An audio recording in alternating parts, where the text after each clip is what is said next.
Hello दोस्तों, स्वागत है आपका अपने परिवार कल्चरल क्लासेस में। दोस्तों, मैं जयंत सर और आज लेके आ गया हूँ एक नया सेशन। इस सेशन में हम लोग बात करने वाले हैं क्लास 10th के हिंदी का एक नया चैप्टर के बारे में। इस चैप्टर का नाम है नाखून क्यों बढ़ते हैं और इस चैप्टर के जो लेखक है उनका नाम है हजारी प्रसाद द्विवेदी जी। ठीक दोस्तों, आप लोग भली भांति जानते होंगे। ठीक, तो चलिए आज हम लोग देखने वाले हैं नाखून क्यों बढ़ते हैं, यह जो चैप्टर है इसका वस्तुनिष्ठ प्रश्न को। ठीक दोस्तों, समझ गए आप लोग यहाँ तक? तो चलिए, जो कि एक एक क्वेश्चन आप लोगों के लिए बहुत ही ज्यादा महत्वपूर्ण है, आपके आने वाली बोर्ड की परीक्षा के लिए बहुत ही ज्यादा महत्वपूर्ण है। ठीक दोस्तों, तो चलिए क्लास को शुरू करने से पहले अगर आप लोग इस चैनल पर नए हैं तो चैनल को सब्सक्राइब करके बेल वाला आइकन जरूर प्रेस कर दीजिएगा और साथ ही साथ इस वीडियो को अपने दोस्तों के साथ शेयर जरूर कर दीजिएगा। तो चलिए बिना विलंब किए हुए एक एक क्वेश्चन को ध्यान से देखते हैं। अगर आप लोग एक एक क्वेश्चन का आंसर जानते हैं तो कमेंट में देने की कोशिश कीजिएगा, अन्यथा मैं आपको इसका आंसर बताते चलूंगा। घबराना नहीं है और अपना पढ़ाई जो है शानदार तरीके से जारी रखना है। ठीक दोस्तों, एक महत्वपूर्ण बात यह है कि यह जो पीडीएफ है आपको नीचे डिस्क्रिप्शन बॉक्स में मिल जाएगा। जाइए जाके अवश्य से अवश्य डिस्क्रिप्शन बॉक्स को चेक कीजिएगा और शानदार तरीके से पीडीएफ को डाउनलोड कीजिएगा और अपनी पढ़ाई को जो है जारी रखिएगा। तो चलिए शुरू करते हैं बिना किसी विलंब के। आइए, पहला क्वेश्चन है, क्वेश्चन कर रहा है कि नाखून का बढ़ना किसका प्रमाण है? स्मरण शक्ति का, विस्मरण शक्ति का, चिंतन का या फिर पाश्विक वृत्ति और संघर्ष चेतना का? तो चलिए दोस्तों, आपको बता दें नाखून का बढ़ना जो है पाश्विक वृत्ति और संघर्ष चेतना का। पाश्विक मतलब पशुता की वृत्ति आता है उसमें और संघर्ष का चेतना आता है। ठीक दोस्तों, समझ गए आप लोग यहाँ तक? ठीक, चलिए क्वेश्चन को आगे बढ़ाने से पहले आप लोग एक नंबर के क्वेश्चन पे जरा नजर दोहराइएगा, क्योंकि ये जो क्वेश्चन है आपका 2020 के बोर्ड की परीक्षा में शानदार तरीके से पूछा हुआ है। ठीक दोस्तों, आशा करता हूं कि आप लोग समझ गए होंगे। चलिए इसी के साथ साथ आगे बढ़ते हैं और देखते हैं दूसरा क्वेश्चन क्या है हम लोगों के पास। आइए, दूसरा क्वेश्चन है, क्वेश्चन कह रहा है कि पुनर्वा शीर्षक उपन्यास किसकी रचना है? क्वेश्चन क्या है कि पुनर्वा पुनर्वा शीर्षक उपन्यास किसकी रचना है? हजारी प्रसाद द्विवेदी की, अमरकांत की, यतीन्द्र मिश्र की या फिर बिरजू महाराज की? तो चलिए दोस्तों, आपको बता दें यह जो पुनर्वा शीर्षक ये जो उपन्यास है यह हजारी प्रसाद द्विवेदी की रचना है। याद रखिएगा, बहुत ही महत्वपूर्ण है। पुनर्वा शीर्षक उपन्यास किसकी रचना है? हजारी प्रसाद द्विवेदी की रचना है। ठीक दोस्तों, तो चलिए क्वेश्चन को आगे बढ़ाने से पहले 2 नंबर का क्वेश्चन पे जरा आप लोग नजर दोहराइए, क्योंकि ये जो क्वेश्चन है 2022 के बोर्ड की परीक्षा में शानदार तरीके से पूछा हुआ है। ठीक, चलिए इसी शानदार तरीके से आप अपने पढ़ाई को जो है जारी रखिए। चलिए इसी के साथ साथ आगे बढ़ते हैं और देखते हैं तीसरा नंबर क्वेश्चन क्या है हम लोगों के पास। आइए, तीसरा नंबर क्वेश्चन है, क्वेश्चन कर रहा है कि नाखून क्यों बढ़ते हैं? शीर्षक पाठ साहित्य कौन विधा से है? तो दोस्तों, यह जो आपका पाठ है नाखून क्यों बढ़ते हैं, यह जो है किस विधा से है? अगर आप लोग इसका आंसर जानते हैं तो कमेंट में देने की कोशिश कीजिए, अन्यथा मैं आपको भी जस्ट बता रहा हूं कि इसका जो आंसर हो जाएगा वह ललित निबंध हो जाएगा। क्या हो जाएगा दोस्तों? ललित निबंध हो जाएगा। ठीक, यानी कि नाखून क्यों बढ़ते हैं जो शीर्षक है यह ललित निबंध साहित्य की विद्या से संबंधित है। ठीक दोस्तों, समझ गए आप लोग? चलिए 3 नंबर का जो क्वेश्चन है आपका 2022 के बोर्ड की परीक्षा में शानदार तरीके से पूछा हुआ है। ठीक, उसी शानदार तरीके से आप अपने पढ़ाई को जो है जारी रखिए। चलिए इसी के साथ साथ आगे बढ़ते हैं और देखते हैं 4 नंबर का क्वेश्चन है क्या है हम लोगों के पास।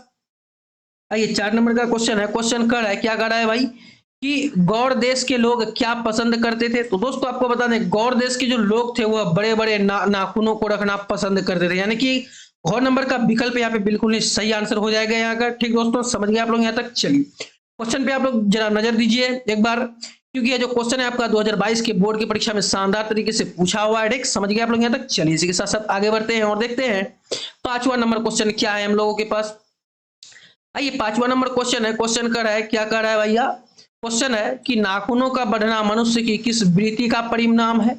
तो दोस्तों, नाखूनों का जो बढ़ता है, नाखून जो बढ़ता है यह मनुष्य की पाश्विक वृत्ति का परिणाम है। ठीक दोस्तों, समझ गए आप लोग यहाँ तक? चलिए क्वेश्चन को आगे बढ़ाने से पहले आप जरा 5 नंबर के क्वेश्चन पे जरा नजर दोहराइए एक बार। ये जो क्वेश्चन है इसी बार यानी कि 2023 के बोर्ड की परीक्षा में शानदार तरीके से पूछा हुआ है। ठीक दोस्तों, समझ गए आप लोग यहाँ तक? चलिए इसी के साथ साथ आगे बढ़ते हैं और देखते हैं 6 नंबर का क्वेश्चन क्या है हम लोगों के पास। आइए, 6 नंबर का क्वेश्चन है, क्वेश्चन कर रहा है कि लेखक हजारी प्रसाद द्विवेदी ने दयनीय जीव किसे कहा है? तो दोस्तों, लेखक हजारी प्रसाद यानी कि आचार्य हजारी प्रसाद द्विवेदी जी ने दयनीय जीव जो कहा है वह किसको कहा है? तो वह अल्पज्ञ पिता को कहा है। ठीक दोस्तों, ठीक, किसको कहा है? दयनीय जीव तो अल्पज्ञ पिता को हजारी प्रसाद द्विवेदी जी ने क्या कहा है, दयनीय जीव कहा है। ठीक दोस्तों, समझ गए आप लोग यहाँ तक। चलिए 6 नंबर के क्वेश्चन पे आप जरा नजर दोहराइए, क्योंकि ये जो क्वेश्चन है आपका 2023 के बोर्ड की परीक्षा में शानदार तरीके से पूछा हुआ है। ठीक, आशा करता हूँ कि आप लोग साथ साथ याद भी करते हुए चल रहे होंगे। चलिए इसी के साथ साथ आगे बढ़ते हैं और देखते हैं 7 नंबर की क्वेश्चन क्या है हम लोगों के पास। तो चलिए बच्चा पार्टी आप लोग रेडी हो जाइए फटाफट से और बताइए कि प्रत्न मानव का अर्थ क्या होता है। क्वेश्चन क्या है बच्चा पार्टी कि प्रत्न मानव का अर्थ क्या है। ठीक, आधुनिक मानव, मध्यकालीन मानव, या फिर धार्मिक मानव, या फिर प्राचीन मानव। तो चलिए दोस्तों, जैसे आप लोग एक बार गौर से देखिए कि प्रत्न मानव, प्रत्न से होता है कि प्राचीन, मानव तो मानव ही होता है। ठीक दोस्तों, प्रत्न मानव का अर्थ होता है प्राचीन का मानव, यानी कि पुराने जमाने के लोग को प्रत्न मानव कहा जाता था। ठीक दोस्तों, समझ गए आप लोग यहाँ तक। चलिए 7 नंबर के क्वेश्चन पे आप लोग जरा एक बार नजर दोहराइए, क्योंकि जो क्वेश्चन है आपका 2023 के बोर्ड की परीक्षा में शानदार तरीके से पूछा हुआ है। ठीक, समझ गए आप लोग यहाँ तक। चलिए इसी के साथ साथ आगे बढ़ते हैं और देखते हैं 8 नंबर का क्वेश्चन क्या है हम लोगों के पास।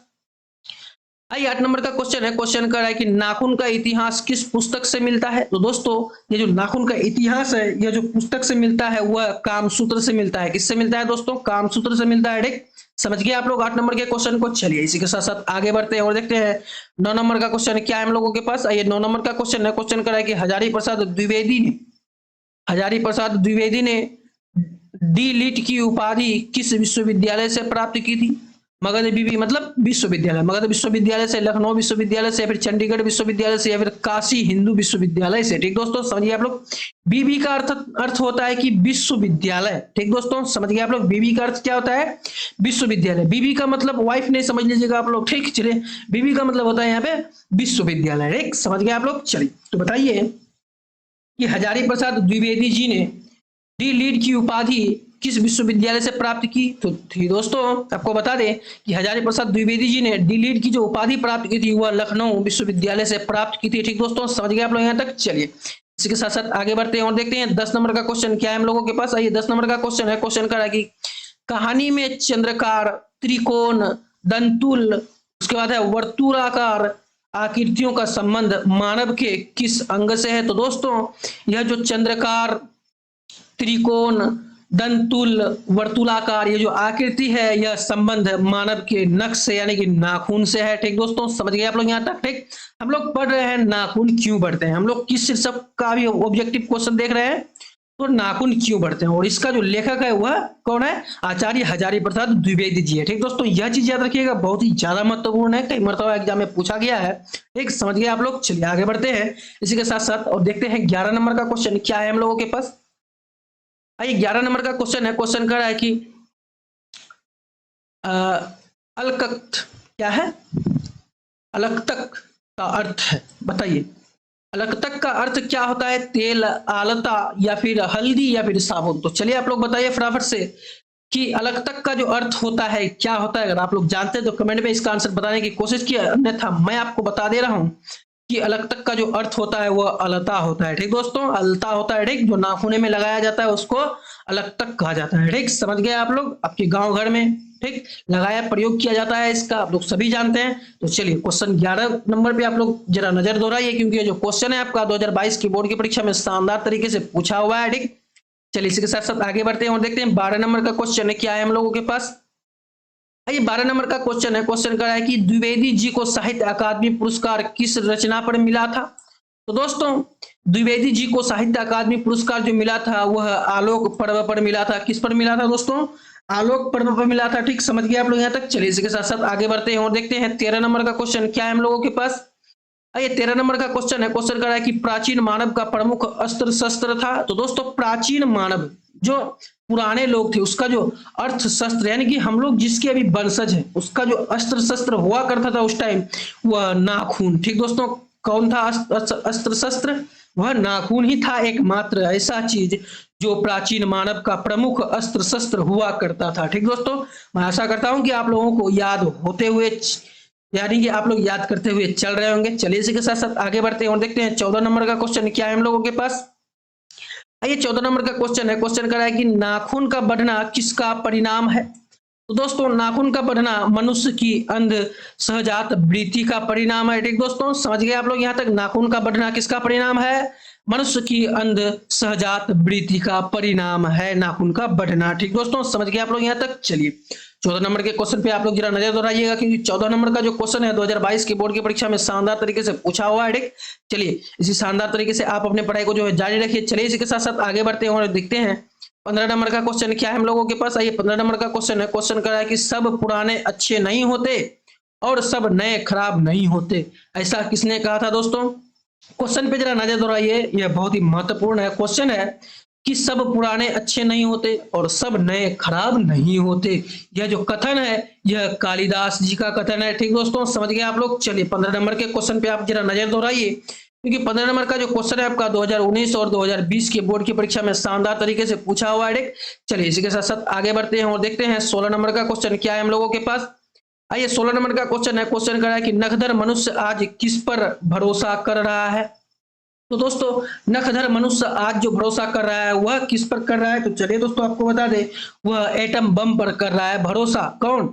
नखधर मनुष्य आज एटम बम पर भरोसा कर रहा है। ठीक, समझ गए आप लोग यहाँ तक। चलिए इसी के साथ साथ आगे बढ़ते हैं और देखते हैं 17 नंबर का क्वेश्चन क्या है हम लोगों के पास। आइए 17 नंबर का क्वेश्चन है, बहुत ही प्यारा क्वेश्चन है, आपके सामने साक्षात प्रस्तुत है। आइए 17 नंबर का क्वेश्चन कह रहा है कि मनुष्य की मनुष्यता यही है कि वह सबके दुख सुख को सहानुभूति के साथ देखता है। यह कथन किसका है भैया? तो दोस्तों यह जो कथन है वह गौतम बुद्ध का है। ठीक दोस्तों, किसका है यह कथन? गौतम बुद्ध का, यानी कि 17 नंबर का जो यहाँ पे आपका आंसर हो जाएगा ख नंबर का विकल्प सही हो जाएगा यहाँ पे। ठीक दोस्तों, समझ गए आप लोग यहाँ तक। चलिए इसी के साथ साथ आगे बढ़ते हैं और मिलते हैं 18 नंबर के क्वेश्चन के साथ। आइए 18 नंबर का क्वेश्चन है, क्वेश्चन कर रहा है कि नाखून क्यों बढ़ते हैं कि निबंधकार कौन है। दोस्तों नाखून क्यों बढ़ते हैं, यह जो शीर्षक है यह निबंध है। ठीक दोस्तों, समझ गए आप लोग। और यह निबंधकार जो है इसका जो निबंधकार है वह आचार्य हजारी प्रसाद द्विवेदी साहब है। ठीक दोस्तों, समझ गए आप लोग। यानी कि नाखून क्यों बढ़ते हैं, इस निबंध के निबंधकार आचार्य हजारी प्रसाद द्विवेदी साहब है। ठीक, समझ गए आप लोग यहाँ तक। चलिए इसके साथ साथ आगे बढ़ते हैं और देखते हैं 19 नंबर का क्वेश्चन। आइए 19 नंबर का क्वेश्चन है, क्वेश्चन कर रहा है कि आचार्य हजारी प्रसाद द्विवेदी जी का साहित्य किस विधा में लेखन नहीं है। तो दोस्तों इसका जो विधा है वह कहानी में लिखा हुआ नहीं है। ठीक दोस्तों, समझ गए आप लोग। चलिए इसी के साथ साथ आगे बढ़ते हैं और देखते हैं 20 नंबर का क्वेश्चन क्या है हम लोगों के पास। आइए 20 नंबर का क्वेश्चन है, क्वेश्चन कर रहा है कि कौन सी रचना हजारी प्रसाद द्विवेदी की नहीं है। तो दोस्तों अशोक के फूल, उसके बाद है वान भट्ट की आत्मकथा, हिंदी साहित्य का आदिकाल, यह तीनों का तीनों जो रचना है यह हजारी प्रसाद द्विवेदी की है। लेकिन यह ख नंबर का विकल्प माटी की मूर्तें, यह जो रचना है यह हजारी प्रसाद द्विवेदी जी की नहीं है। ठीक दोस्तों, समझ गए आप लोग 20 नंबर का क्वेश्चन। चलिए इसी के साथ साथ आगे बढ़ते हैं और देखते हैं 21 नंबर का क्वेश्चन क्या है हम लोगों के पास। आइए 21 नंबर का क्वेश्चन है, बहुत ही प्यारा क्वेश्चन है, आपके सामने साक्षात प्रस्तुत है। 4 विकल्प भी आपके सामने है, आप लोग क्वेश्चन को देख के इसका आंसर बताने की कोशिश कीजिए, अन्यथा मैं आपको बता रहा हूं 21 नंबर का क्वेश्चन की द्विवेदी जी ने, यानी कि हजारी प्रसाद द्विवेदी जी ने निर्लज अपराधी किसे कहा है। तो दोस्तों हजारी प्रसाद द्विवेदी जी ने निर्लज जो अपराधी कहा है वह नाखून को कहा है। ठीक दोस्तों, किसको कहा है निर्लज अपराधी? नाखून को कहा है। किसने कहा है? तो द्विवेदी जी ने कहा है। ठीक दोस्तों, समझ गए आप लोग। चलिए यह जो क्वेश्चन है बहुत ही पावरफुल क्वेश्चन है। यह क्वेश्चन क्योंकि 2021 की परीक्षा में शानदार तरीके से पूछा हुआ है, इसलिए हम लोग इसको कह सकते हैं कि यह सबसे ज्यादा पावरफुल क्वेश्चन है। क्या पता आपको पूछ दे इस बार, इसलिए आप लोग हाई अलर्ट हो जाइए, सतर्क हो जाइए, सावधान हो जाइए और शानदार तरीके से अपने पढ़ाई को जो है जारी रखिए। तो चलिए बच्चा पार्टी आगे बढ़ते हैं और देखते हैं 22 नंबर का क्वेश्चन क्या है हम लोगों के पास। तो बच्चा पार्टी 22 नंबर का क्वेश्चन है, क्वेश्चन कर रहा है कि कामसूत्र किसकी रचना है। तो दोस्तों आपको बता दें कामसूत्र यह जो रचना है वह वात्स्ययन की रचना है। किसकी रचना है? सच्चिदानंद हीरानंद वात्स्ययन अज्ञेय की रचना है। ठीक दोस्तों, समझ गए आप लोग। चलिए 22 नंबर के क्वेश्चन पे आप जरा नजर दौड़ाइए, क्योंकि जो क्वेश्चन है 2023 के बोर्ड की परीक्षा में शानदार तरीके से पूछा हुआ है। ठीक, चलिए इसी के साथ साथ आगे बढ़ते हैं और देखते हैं 23 नंबर का क्वेश्चन क्या है हम लोगों के पास। आइए 23 नंबर का क्वेश्चन है, क्वेश्चन कर रहा है कि शिक्षक का अर्थ होता है। तो दोस्तों शिक्षक का जो अर्थ होता है वह मोम होता है। ठीक, क्या होता है? शिक्षक का अर्थ मोम होता है। ठीक, समझ गए आप लोग यहाँ तक। चलिए 23 नंबर का जो क्वेश्चन है आपका 2023 के बोर्ड की परीक्षा में शानदार तरीके से पूछा हुआ है। ठीक, इसलिए आप लोग हाई अलर्ट हो जाइए, सतर्क हो जाइए और सावधान हो जाइए और शानदार तरीके से अपने पढ़ाई को जो है जारी रखिए। चलिए इसी के साथ साथ आगे बढ़ते हैं और देखते हैं 24 नंबर का क्वेश्चन क्या है हम लोगों के पास। आइए 24 नंबर का क्वेश्चन है, क्वेश्चन कर रहा है कि महाभारत क्या है। तो दोस्तों आप लोग सभी जानते हैं कि महाभारत जो है यह एक पुराण है। ठीक, समझ गए आप लोग। चलिए आगे बढ़ते हैं, देखते हैं 25 नंबर का क्वेश्चन। आइए क्वेश्चन है हजारी प्रसाद द्विवेदी द्वारा रचित पाठ है। दोस्तों हजारी प्रसाद द्विवेदी द्वारा रचित पाठ नाखून क्यों बढ़ते हैं, यह है। ठीक दोस्तों, समझ गए आप लोग यहाँ तक। चलिए 25 नंबर का क्वेश्चन जो है 2019 के बोर्ड की परीक्षा में शानदार तरीके से पूछा हुआ है। चलिए इसी के साथ साथ आगे बढ़ते हैं और देखते हैं अगला क्वेश्चन। आइए 26 नंबर का क्वेश्चन है। क्वेश्चन कर रहा है कि ललित निबंध है, तो दोस्तों यहाँ अभी ललित निबंध है, इनमें से नाखून क्यों बढ़ते हैं। ठीक दोस्तों, समझ गए आप लोग। चलिए, और 26 नंबर का जो क्वेश्चन है आपका 2019 के बोर्ड की परीक्षा में शानदार तरीके से पूछा हुआ है। चलिए इसी के साथ साथ आगे बढ़ते हैं और देखते हैं 27 नंबर का क्वेश्चन क्या है हम लोगों के पास। आइए 27 नंबर का क्वेश्चन है। क्वेश्चन कर रहा है कि पुराने पुराने का मुंह सब समय वांछनीय ही नहीं होता। किस लेखक की पंक्ति है दोस्तों।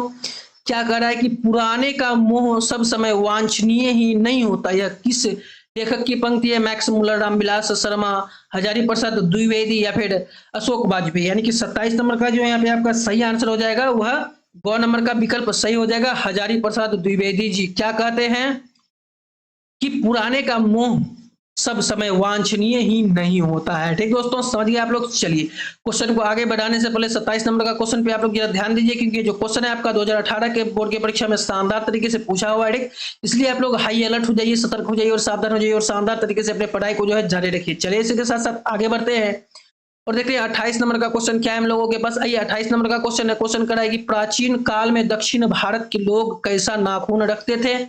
तो दोस्तों प्राचीन काल में दक्षिण भारत के जो लोग थे वो जो अपना नाखून रखते थे वह बिल्कुल ही छोटे छोटे नाखून रखते थे। ठीक, समझ गए आप लोग। कैसा नाखून रखते थे। दक्षिण भारत के लोग प्राचीन काल में छोटे छोटे नाखून रखते थे। ठीक, समझ गए आप लोग यहाँ तक। चलिए 29 नंबर के क्वेश्चन के साथ हम लोग रूबरू होते हैं थोड़ा सा। आइए, ये जो 29 नंबर का क्वेश्चन है, क्वेश्चन करा है कि दधीची की हड्डी से क्या बना था। तो दोस्तों आप लोग सभी जानते हैं कि दधीची मुनि की हड्डी से जो बना था वह इंद्र का वज्र बना था। ठीक दोस्तों, समझ गए आप लोग। चलिए 29 नंबर का क्वेश्चन जो है आपका 2020 के बोर्ड की परीक्षा में शानदार तरीके से पूछा हुआ है। ठीक दोस्तों, समझ गए आप लोग यहाँ तक। चलिए इसी के साथ साथ आगे बढ़ते हैं और देखते हैं 30 नंबर का क्वेश्चन क्या है हम लोगों के पास। आइए 30 नंबर का क्वेश्चन है। क्वेश्चन करा है कि आलोचक पर्व शीर्षक निबंध संग्रह किसकी रचना है। तो दोस्तों यह जो रचना है आलोचक पर्व, यह हजारी प्रसाद द्विवेदी जी की रचना है। ठीक, और चलिए 30 नंबर का क्वेश्चन पे आप लोग जरा नजर दौड़ाइए, क्योंकि ये जो क्वेश्चन है आपका 2022 के बोर्ड की परीक्षा में शानदार तरीके से पूछा हुआ है। चलिए इसी के साथ साथ आगे बढ़ते हैं और देखते हैं 31 नंबर का क्वेश्चन क्या है हम लोगों के पास। ये 31 नंबर का क्वेश्चन है। क्वेश्चन करा कि हजारी प्रसाद द्विवेदी का जन्म कब हुआ था। दोस्तों अगर आप लोग इसका आंसर जानते हैं तो कमेंट में बताने की कोशिश कीजिए, अन्यथा मैं आपको बता रहा हूं इसका आंसर कि हजारी प्रसाद द्विवेदी का जो जन्म हुआ था वह 1907 ईस्वी में हुआ था। ठीक दोस्तों, समझ गए आप लोग 31 नंबर का क्वेश्चन को। ठीक, चलिए इसके साथ साथ आगे बढ़ते हैं और देखते हैं 32 नंबर का क्वेश्चन। चलिए 31 नंबर के क्वेश्चन पे आप जरा नजर दोहराइए, क्योंकि ये जो क्वेश्चन है आपका 2018 और 2023 के बोर्ड की परीक्षा में शानदार तरीके से पूछा हुआ है। ठीक, चलिए समझ गए यहाँ तक। चलिए इसके साथ साथ आगे बढ़ते हैं और देखते हैं 32 नंबर का क्वेश्चन क्या है हम लोगों के पास। आइए 32 नंबर का क्वेश्चन है। क्वेश्चन कर रहा है कि हजारी प्रसाद द्विवेदी का जन्म कहाँ हुआ। तो दोस्तों आप लोग सभी जानते हैं कि हजारी प्रसाद द्विवेदी का जो जन्म हुआ था वह बलिया उत्तर प्रदेश में हुआ था। कहाँ हुआ था। बलिया उत्तर प्रदेश में हजारी प्रसाद द्विवेदी का जन्म हुआ था। ठीक दोस्तों, समझ गए आप लोग यहाँ तक। चलिए तो आगे बढ़ते हैं और देखते हैं 33 नंबर का क्वेश्चन क्या है हम लोगों के पास। आइए 33 नंबर का क्वेश्चन है। क्वेश्चन कर रहा है कि कौन मनुष्य का आदर्श नहीं बन सकती। तो दोस्तों इन चारों के चार ऑप्शन में यह जो बंदरिया है यह मनुष्य का आदर्श नहीं बन सकती है। ठीक, समझ गए आप लोग 33 नंबर का क्वेश्चन। चलिए इसी के साथ साथ 34 नंबर के क्वेश्चन को देखते हैं। आइए 34 नंबर का क्वेश्चन है। क्वेश्चन कर रहा है कि देवताओं का राजा से किसे संबोधित किया जाता है। तो दोस्तों देवताओं का जो राजा होता है वह इंद्र भगवान होता है। आपको पठित पाठ के हिसाब से यहाँ पे उत्तर देना है, इसलिए घबराना नहीं है। चलिए इसी के साथ साथ आगे बढ़ते हैं और देखते हैं 35 नंबर का क्वेश्चन क्या है हम लोगों के पास। आइए 35 नंबर का क्वेश्चन है। क्वेश्चन कर रहा है कि नाखून यानी कि नख किसका प्रतीक है। तो दोस्तों यह जो नख है यह पशुता का प्रतीक है। ठीक, चलिए 35 नंबर का जो क्वेश्चन है आपका 2019 के बोर्ड की परीक्षा में शानदार तरीके से पूछा हुआ है। चलिए इसी के साथ साथ आगे बढ़ते हैं और देखते हैं 36 नंबर का क्वेश्चन क्या है हम लोगों के पास। ये 36 नंबर का क्वेश्चन है। क्वेश्चन कर रहा है कि पृथ्वीराज रासो किसकी संपादन है। तो दोस्तों पृथ्वीराज रासो यह जो है हजारी प्रसाद द्विवेदी की संपादन है। ठीक दोस्तों, समझ गए आप लोग यहाँ तक। चलिए इसके साथ साथ 37 नंबर की क्वेश्चन के साथ हम लोग मिलते हैं। आइए 37 नंबर का क्वेश्चन है। क्वेश्चन कर रहा है क्या कर रहा है भाई 37 नंबर का क्वेश्चन। आइए 37 नंबर का क्वेश्चन कर रहा है कि हजारी प्रसाद द्विवेदी जी को कब पद्म भूषण की उपाधि से सम्मानित किया गया था। तो दोस्तों हजारी प्रसाद द्विवेदी जी को जो है 1957 ईस्वी में पद्म भूषण की उपाधि से सम्मानित किया गया था। कब 1957 ईस्वी, याद रखिएगा, बहुत महत्वपूर्ण है। चलिए इसी के साथ साथ आगे बढ़ते हैं और देखते हैं 38 नंबर का क्वेश्चन। आइए 38 नंबर का क्वेश्चन है। क्वेश्चन कर रहा है कि अशोक के फूल किसकी रचना है? तो दोस्तों अशोक के फूल यह जो रचना है वह हजारी प्रसाद द्विवेदी जी की है। ठीक दोस्तों, समझ गए आप लोग 38 नंबर का क्वेश्चन। चलिए इसी के साथ साथ 39 नंबर के क्वेश्चन से हम लोग रूबरू होते हैं। आइए 39 नंबर का क्वेश्चन है। क्वेश्चन कह रहा है कि लेखक के अनुसार मनुष्य के नाखून किसके जीवंत प्रतीक है? तो दोस्तों लेखक के अनुसार ये जो मनुष्य के नाखून है वह जो है किसके प्रतीक है? तो दोस्तों आपको बता दें, यानी कि 39 नंबर का जो यहाँ पे आंसर हो जाएगा, क्या हो जाएगा? पाशवी वृत्ति के। ठीक दोस्तों, समझ गए आप लोग सभी जानते हैं कि यह जो मनुष्य के नाखून है यह पाशवी वृत्ति के जीवांश के प्रतीक है। ठीक दोस्तों, समझ गए आप लोग यहाँ तक। चलिए 39 नंबर के क्वेश्चन पे आप जरा नजर दोहराइए, क्योंकि ये जो क्वेश्चन है आपका यह 2018 में क्वेश्चन पूछा हुआ है। ठीक दोस्तों, तो चलिए आशा करता हूं कि आप लोग साथ साथ याद भी करते हुए चल रहे होंगे। चलिए दोस्तों, बोर नहीं होना है आप लोगों को। ठीक दोस्तों, चलिए इस वीडियो को अपने दोस्तों के साथ एक बार शेयर कर दीजिए, ठीक, ताकि आपका दोस्त भी इससे लाभान्वित हो सकेगा और अच्छे से अच्छे अंक प्राप्त कर सकेगा। चलिए इसी के साथ साथ आगे बढ़ते हैं और देखते हैं 40 नंबर का क्वेश्चन क्या है हम लोगों के पास। आइए 40 नंबर का क्वेश्चन है। क्वेश्चन करा कि हजारी प्रसाद द्विवेदी जी की मृत्यु कब और कहाँ हुई थी? तो दोस्तों हजारी प्रसाद द्विवेदी जी का जो निधन हुआ था वह जो है 1979 ईस्वी में हुआ था और दिल्ली में हुआ था, यानी कि दिल्ली में हुआ था उसकी मृत्यु। ठीक दोस्तों, किसकी मृत्यु? हजारी प्रसाद द्विवेदी जी की मृत्यु। ठीक, समझ गए आप लोग यहाँ तक। चलिए इसके साथ साथ आगे बढ़ते हैं और देखते हैं 41 नंबर का क्वेश्चन। आइए 41 नंबर का क्वेश्चन है। क्वेश्चन करा है कि सहजात वृत्तियां किसे कहते हैं? तो दोस्तों सहजात वृत्तियां जो कहते हैं वह किसको कहते हैं? चलिए अगर आप लोग इसका आंसर जानते हैं तो आप लोग कमेंट में बताने की कोशिश कीजिए, था मैं आपको बता दूं कि सहजात वृत्तियां किसे कहते हैं? तो अनजान स्मृतियों को सहजात वृत्तियां कहते हैं। ठीक, समझ गए आप लोग। चलिए 41 नंबर का क्वेश्चन जो है आपका 2018 और 2022 के बोर्ड की परीक्षा में शानदार तरीके से पूछा हुआ है। ठीक, इसलिए आप लोग हाई अलर्ट हो जाइए, सतर्क हो जाइए और सावधान हो जाइए और शानदार तरीके से अपने पढ़ाई को जो है जारी रखिए। चलिए इसी के साथ साथ आगे बढ़ते हैं और देखते हैं 42 नंबर का क्वेश्चन क्या है हम लोगों के पास। आइए 42 नंबर का क्वेश्चन है। क्वेश्चन करा है कि द्विवेदी जी से किसने पूछा था नाखून क्यों बढ़ते हैं? तो दोस्तों द्विवेदी जी से एक बच्ची सवाल कर बैठी, उसका वह जो है एक छोटी बच्ची ने सवाल कर बैठी कि बताइए अंकल नाखून क्यों बढ़ते हैं? ठीक दोस्तों, यानी कि द्विवेदी जी से किसने पूछा था कि नाखून क्यों बढ़ते हैं? तो एक छोटी सी लड़की ने पूछा था कि नाखून क्यों बढ़ते हैं, बताइए। ठीक, चलिए ये जो क्वेश्चन है आपका 2020 और 2022 के बोर्ड की परीक्षा में शानदार तरीके से पूछा हुआ है। चलिए इसी के साथ साथ आगे बढ़ते हैं और देखते हैं 43 नंबर का क्वेश्चन क्या है हम लोगों के पास। ये 43 नंबर का क्वेश्चन है। क्वेश्चन करा है कि नाखून क्यों बढ़ते हैं? पाठ में बूढ़े ने सबसे बड़ी चीज किसे माना है? तो दोस्तों बूढ़े ने सबसे बड़ी चीज जो इस पाठ में माना है वह प्रेम को माना है। ठीक दोस्तों, समझ गए आप लोग। प्रेम एक अपने आप में बहुत ही ज्यादा पावरफुल शब्द है। ठीक दोस्तों, समझ गए आप लोग।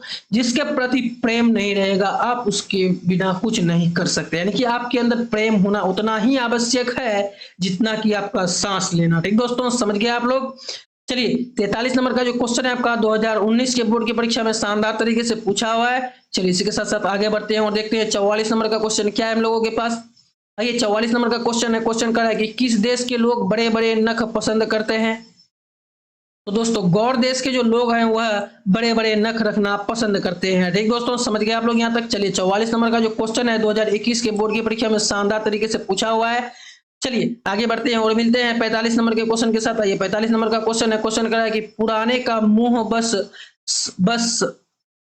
पुराने का मुंह सब समय वांछनीय ही नहीं होता, यह पंक्ति किस शीर्षक पाठ से की गई है? तो दोस्तों यह जो पंक्ति है यह नाखून क्यों बढ़ते हैं शीर्षक पाठ से लिया गया है। ठीक दोस्तों, समझ गए आप लोग कौन सा पंक्ति है? पुराने का मुंह सब समय वांछनीय नहीं होता। ठीक दोस्तों, समझ गए आप लोग यहाँ तक। चलिए ये जो क्वेश्चन है आपका 2021 के बोर्ड की परीक्षा में शानदार तरीके से पूछा हुआ है। चलिए इसी के साथ साथ आगे बढ़ते हैं और देखते हैं 46 नंबर का क्वेश्चन है। 46 नंबर का क्वेश्चन है। क्वेश्चन कर रहा है कि अनामदास का पोथा उपन्यास किस लेखक की कृति है? तो दोस्तों अनामदास का पोथा उपन्यास जो है यह हजारी प्रसाद द्विवेदी जी की कृति है। ठीक, समझ गए आप लोग यहाँ तक। चलिए 46 नंबर के क्वेश्चन पे आप जरा नजर दोहराइए, क्योंकि जो क्वेश्चन है आपका 2021 के बोर्ड की परीक्षा में शानदार तरीके से पूछा हुआ है। चलिए इसके साथ साथ 47 नंबर की क्वेश्चन से हम लोग मिलते हैं। आइए 47 नंबर का क्वेश्चन है। क्वेश्चन कह रहा है कि कौन नाखून को जिलाए रख रहा है? तो दोस्तों यह जो प्रकृति है नाखून को जिलाए हुए रख रहा है। ठीक दोस्तों, समझ गए आप लोग यहाँ तक। चलिए इसके साथ साथ आगे बढ़ते हैं और 48 नंबर का क्वेश्चन को देखते हैं। 48 नंबर का क्वेश्चन है। क्वेश्चन कर रहा है कि अनामदास का पोथा साहित्य किस विधा की रचना है? तो दोस्तों अनाम दास की जो है, जो अनाम दास का पोथा है, जो साहित्य है, या किस विधा की रचना है? अगर आप लोग इसका आंसर जानते हैं तो इसका आंसर आप कमेंट में बताने की कोशिश कीजिए। ना था मैं आपको बता दूं, अनाम दास का पोथा है जो साहित्य है, या उपन्यास विधा से संकलित है। ठीक दोस्तों, समझ गए आप लोग यहाँ तक? चलिए इसी के साथ साथ आगे बढ़ते हैं और देखते हैं 49 नंबर का क्वेश्चन। आइए 49 नंबर का क्वेश्चन करा है कि असुरों के पास नहीं थी। तो दोस्तों असुरों के पास विद्या भी थी, शक्ति भी थी, युद्ध कौशल भी थी, लेकिन लोहे का अस्त्र नहीं थी बेचारे के पास। ठीक दोस्तों, समझ गए आप लोग यहाँ तक? चलिए इसी के साथ साथ आगे बढ़ते हैं और देखते हैं 50 नंबर के क्वेश्चन के पास, सॉरी 50 नंबर का क्वेश्चन क्या है हम लोगों के पास। आइए 50 नंबर का क्वेश्चन है, क्वेश्चन करा है कि कालिदास की लालित्य योजना किनकी रचना है? तो दोस्तों कालिदास की लालित्य योजना वह हजारी प्रसाद द्विवेदी जी की रचना है। ठीक दोस्तों, आशा करता हूं कि आप लोगों को याद भी हो रहा होगा। चलिए इसी के साथ साथ आगे बढ़ते हैं और देखते हैं 51 नंबर का क्वेश्चन। आइए 51 नंबर का क्वेश्चन है, क्वेश्चन करा है कि गौतम बुद्ध ने कहा था कि मनुष्य की मनुष्यता सभी के दुख सुख को सहानुभूति के साथ देखना। ठीक दोस्तों, समझ गया आप लोग यहाँ तक? 51 नंबर का जो क्वेश्चन है, गौतम बुद्ध ने क्या कहा था? कि गौतम बुद्ध ने यही कहा था कि सभी के दुख सुख को सहानुभूति के साथ देखना, यही कहा था गौतम बुद्ध ने। एक समझ गया आप लोग? 51 नंबर का क्वेश्चन। चलिए 52 नंबर के क्वेश्चन के साथ मिलते हैं हम लोग। आइए 52 नंबर का क्वेश्चन है, क्वेश्चन करा है, क्या करा भैया कि नखदर मनुष्य अब क्या लेकर आगे की ओर बढ़ रहा है? तो दोस्तों नखदर मनुष्य जो है यह एटम बम के साथ आगे की ओर बढ़ रहा है। ठीक दोस्तों, तो चलिए आज के सेशन का अंतिम प्रश्न के साथ हम लोग मिलते हैं। आइए आज के सेशन का अंतिम प्रश्न है 53 नंबर। आइए 53 नंबर का क्वेश्चन कर रहा है कि मनुष्य किसको नहीं बढ़ने देगा? तो दोस्तों मनुष्य जो है नाखून को नहीं बढ़ने देगा। ठीक दोस्तों, समझ गए आप लोग यहाँ तक? चलिए मैं आशा करता हूं कि आप लोगों को शानदार तरीके से एक एक क्वेश्चन याद हो गया होगा। चलिए अगर आप लोगों को कहीं 53 का 53 क्वेश्चन में आंसर ढूंढने में दिक्कत हो तो आप लोगों को टेंशन नहीं लेना है। यहाँ पे देखिए शानदार तरीके से उत्तर दिया हुआ है इन 53 के 53 क्वेश्चन का। ठीक दोस्तों, समझ गए आप लोग? तो चलिए अगर आप लोग इस वीडियो को यहाँ तक देख चुके हैं तो इस वीडियो को कर दीजिए लाइक। ठीक, चलिए जो पीडीएफ है आपको नीचे डिस्क्रिप्शन बॉक्स में मिल जाएगा। ठीक दोस्तों, समझ गए आप लोग यहाँ तक? चलिए इसी के साथ साथ आज की क्लास को यहीं पे समाप्त करते हैं, फिर मिलते हैं कल नए उमंग और उत्साह के साथ और एक नए चैप्टर के साथ। तब तक के लिए सभी दोस्तों को राधे राधे।